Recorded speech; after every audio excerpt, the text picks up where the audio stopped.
This is the Lone Crater YouTube. We hope this video helps. You'll begin by preparing the browser and meeting.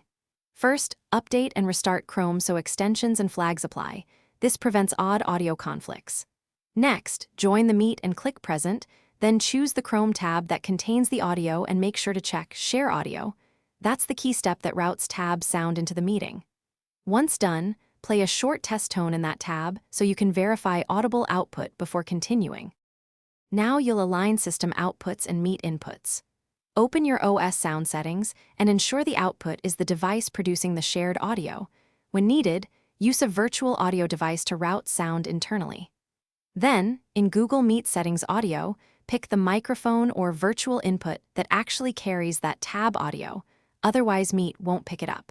If you use an external mixer or audio interface, route the tab's output into the physical input so Meet can transmit it cleanly to participants. Finish by verifying and resolving typical failures. You should test with a colleague or record the meeting to confirm clarity and volume, adjust the tab's player level or OS volume as needed. If participants report silence, check browser microphone permissions and site-specific audio permissions. Also confirm Meet is using the virtual input. If feedback or echo appears, mute your mic and use headphones. If problems persist, restart Chrome, rejoin the meeting, and reselect the tab share with Share Audio checked. Thanks for watching. Consider subscribing if we helped you.